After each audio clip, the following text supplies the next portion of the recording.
Okay, so because we are so focused on the optimization of accounts, we don't Hmm. do as much work with like landing pages Right. as other agencies do. Some of them do amazing work, but we're really not tooled for that kind of like heavy content work or getting into a client's uh, e-commerce platform and actually building templates and things like that. We don't have designers and the like. So our approach is a little bit different, but the idea is that if we can identify those two different shopping behaviors and handle them separately, then we can manage the profitability far more effectively. And so when you search for something like quilting fabric online right here, Hmm. we want to be participating in this kind of search, obviously, because it's somebody who isn't already familiar with the brand. And we're currently seated at the second position after Etsy. Etsy, obviously being a massive brand, Yeah, is just sort of could bombing outbid you. in all, yeah, any home craft term is definitely going to see their share of Etsy, and you can see that they're buying their way to the top spot there as well. But in the next slot over is connecting threads, and connecting threads will show up a few more times as well. And those top of funnel searches are great, but they do have an incredible lag. So for this kind of search, if I'm bidding Right. on a 7-day window, that's not even wide enough to even see the revenue of a click that was placed. That would eventually convert, because the conversion might not be for another 14 days.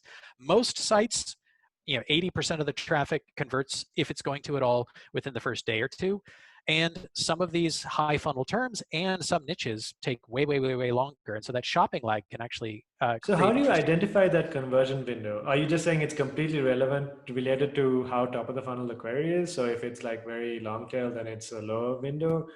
Or like how do you think through defining that conversion window? Because I think for some of the viewers, this I think even the concept of conversion window is new. Yeah, that's fair. The vast majority of the available data is going to be just in the attribution reports within Google Ads for Hmm. that kind of thing. The challenge with that is it's only using account-wide data, and it typically uses relatively short periods of time. It can look at 30 to 90 days. And I like to use as much data as I can in a lot of these cases for especially going into Q4 and things like that. So that's the first stop.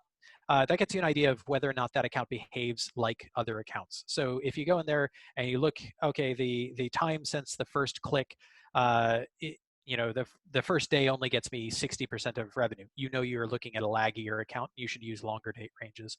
Hmm. Um, but if you want to get into more specifics than that, you can still jump over to Google Analytics and other tools like that.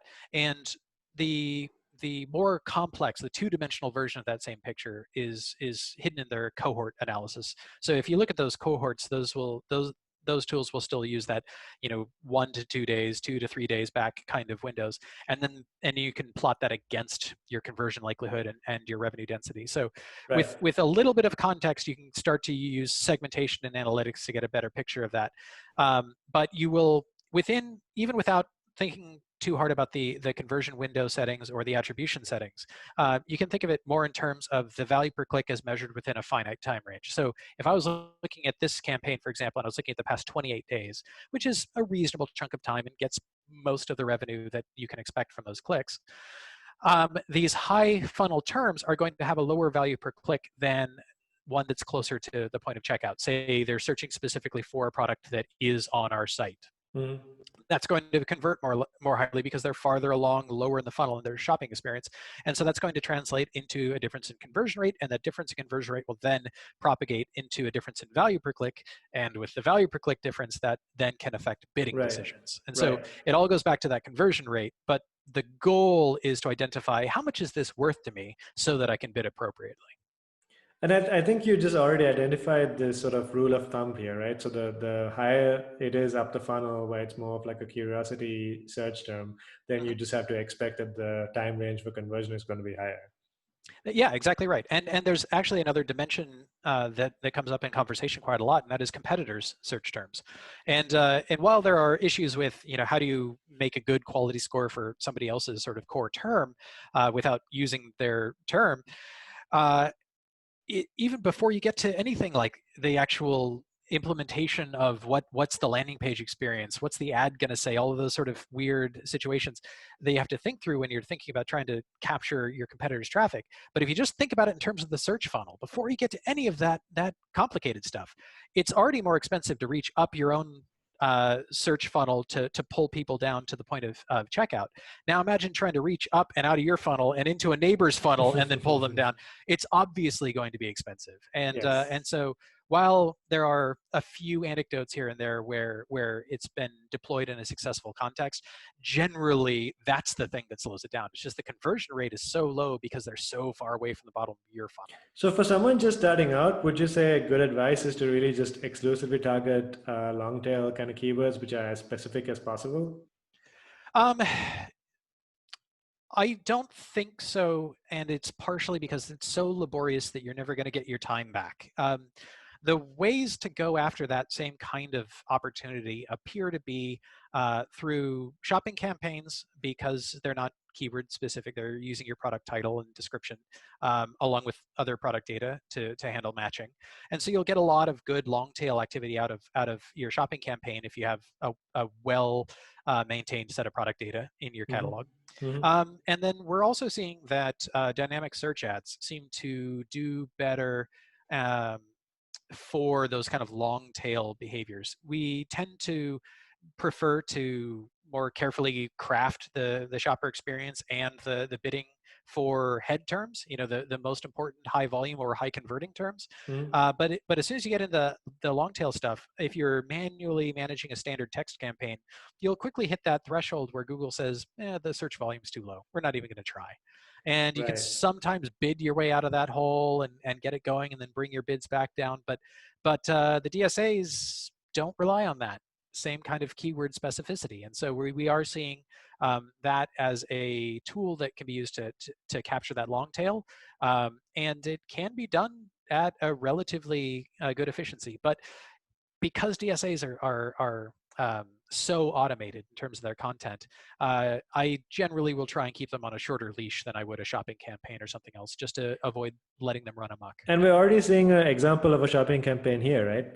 These are Yes. clearly just like products which you guys have, I guess, helped configure and showing up on the ad, and it's a very good placement because at least with shopping ads, the intent is very clear. If you're going to click on that, you clearly intend to buy. Yep.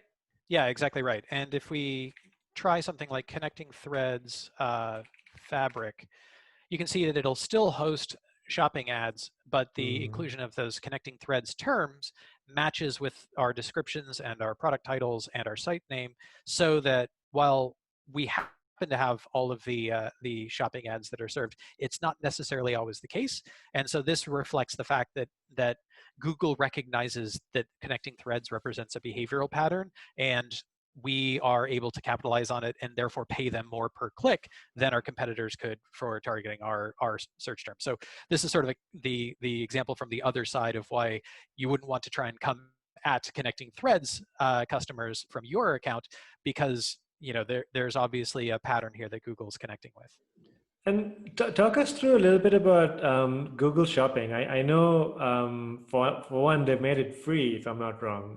It seems so. That's a pretty big update, right? So maybe we can talk about Yeah, that, and then after I wanted to ask you about any tips on how to manage that well, because clearly it's a very good source of traffic. yeah. The challenges facing shopping campaigns right now are very much related to the changes in shopping behavior that 2020 brought to us. And Mm-hmm. so in general, there are basic logistical steps. You need to get a product feed out of your e-commerce system and into Merchant Center, and you jump through the hoops. And once you get the campaign running, you have a lot of control over it. If you choose to use Google's Smart Shopping, that's pretty much it. You did it.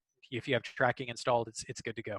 If you use a standard campaign, like I will generally prefer to, unless there's a mitigating circumstances, then you're able to start to shape your investment across those products based on your anticipated margin. Maybe these categories have higher margin than these, so I would be willing to spend more of the revenue on those than these.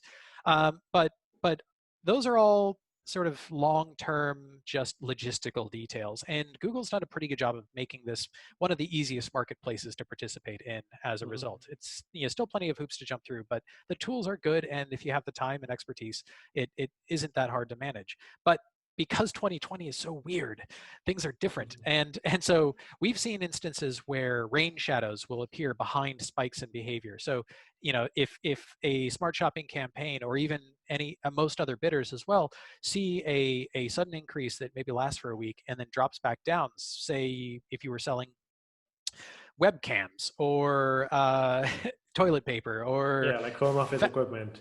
yeah, home office equipment. I freezers, appliances, things that anything that is reflecting a difference in behavior.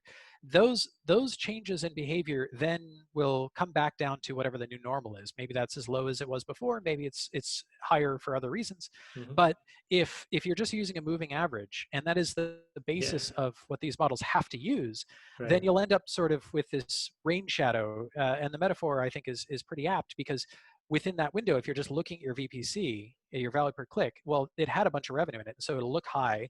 But even if it's dropped back down, Mm, you've aggregated over the top of it. You've applied too much bondo, and it's no longer holding together. And so we are carefully watching the sort of intra-week behavior changes within these accounts, because right. some of them that are spiking are coming back down off those peaks faster than others. And it comes down to three major patterns, and these are all having big impacts, and it's almost difficult to tell which is the largest. The first one being the new shopper behavior. New behavior means they have new needs. So, like you said, webcams, home office equipment, if more people are working from home, that's a change in behavior. And that change in behavior results in a change in needs. And the change in needs is different shopping behavior. So Hmm. we see that kind of pattern, and that is likely to smooth out over time as that demand is satisfied. But it's going to still come down to a higher baseline. Another change that's similar is offline to online conversion, and this is something that I was just confirming on connecting threads, for example, this morning.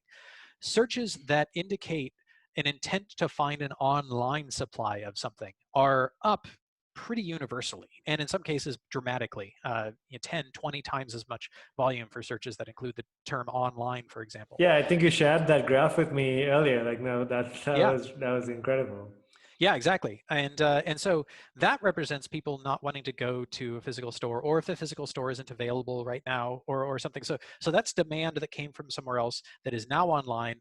Some of that will return, not all of it will. So that'll also have a higher baseline afterwards, and we need to be able to follow that down.